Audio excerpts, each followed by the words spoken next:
Hari pernikahanku yang seharusnya paling bahagia berubah menjadi neraka dalam sekejap. Ketika semua tamu berkumpul, seorang wanita tua masuk dengan membawa amplop coklat. Tangannya gemetar, wajahnya pucat, dan ketika amplop itu dibuka di depan semua orang, aku melihat suamiku yang baru saja mengucap janji suci, terduduk lemas, matanya kosong, dan ibunya menangis histeris sambil berteriak satu kalimat yang membuat seluruh ruangan membeku. Kalian berdua adalah saudara kandung. Namaku Dinda, 26 tahun, 4 tahun aku bersama Arya, pria yang kukira takdir. Kami bertemu saat ia menolong ibuku yang jatuh di supermarket. Baik hati, perhatian, dan sangat mencintaiku, atau begitulah yang selalu ia tunjukkan. Ibuku sudah meninggal setahun lalu, kanker, dan sebelum dia pergi, ia sempat berbisik padaku, "Maafkan ibu nak, ibu menyimpan sesuatu." Tapi aku tidak sempat bertanya. Dia sudah pergi, dan aku pikir itu hanya ucapan ngawur karena morfin. Ibu mertua, maksudku, calon ibu mertuaku Bu Sari, sangat menyayangiku. Dia bilang aku mengingatkannya pada seseorang yang sangat ia rindukan. Aku pikir itu komplimen. Aku tidak tahu. Itu adalah petunjuk. Pagi hari pernikahan, aku menemukan kotak kecil di kamar ibu. Kotak yang ibu tinggalkan untukku. Isinya foto lama, surat, dan akte kelahiran.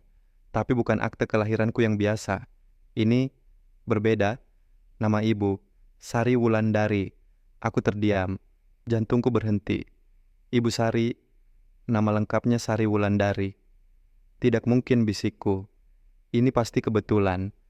Tapi tanganku gemetar ketika membaca surat di bawahnya. Dinda sayang, ibu mohon maaf. 26 tahun lalu, ibu melakukan kesalahan terbesar. Ibu menukar bayi. Kamu bukan anak kandung ibu, tapi ibu sangat mencintaimu. Maafkan ibu, maafkan. Air mataku jatuh, membanjiri surat itu. Aku menukar bayi, maksudnya, aku adalah anak ibu Sari, dan anak ibu yang asli adalah... Tidak, aku menggeleng keras. Tidak, tidak, tidak. Tapi semua puzzle tiba-tiba menyatu. Kenapa Ibu Sari sangat menyayangiku? Kenapa ia selalu menatapku dengan mata berkaca-kaca? Kenapa ia bilang aku mirip dengan seseorang? Aku adalah anaknya.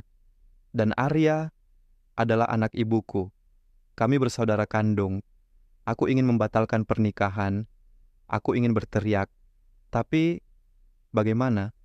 Semua tamu sudah datang, semua sudah siap, dan aku tidak tahu bagaimana mengatakannya.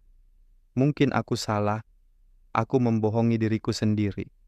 Mungkin ini hanya kebetulan gila, tapi kebetulan tidak pernah segila ini.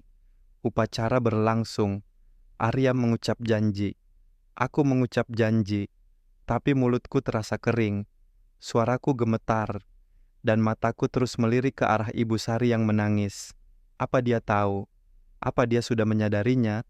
Dan kemudian, wanita tua itu datang. Dia adalah tetangga lama almarhum ibuku. Dia membawa amplop coklat. Isinya hasil tes DNA yang diminta ibuku setahun lalu sebelum ia meninggal. Ibuku sudah tahu. Ibuku ingin memberitahuku, tapi dia tidak sempat. Dan sekarang, semua orang tahu. Ruangan itu kaos. Tamu berbisik-bisik. Ada yang menangis. Ada yang syok. Arya menatapku. Wajahnya pucat. Dinda, ini tidak mungkin. Ibu Sari berlari ke arahku. Memelukku erat. Anakku. Anakku yang hilang. Maafkan ibu. Ibu tidak tahu. Ibu tidak tahu kamu adalah... Air matanya membasahi bahuku. Dan aku hanya bisa berdiri diam, mematung. 4 tahun. 4 tahun aku mencintai pria yang ternyata adalah saudaraku sendiri. Aku tidak bisa, bisikku pelan. Aku tidak bisa meneruskan ini. Arya terduduk, tangannya menutupi wajah. Kenapa? Kenapa harus seperti ini? Pernikahan dibatalkan, semua tamu pulang, dan aku memilih pergi dari kota itu, meninggalkan semuanya. 3 bulan kemudian, aku mendapat kabar bahwa Ibu Sari sakit keras, stroke, dan dia terus memanggil namaku.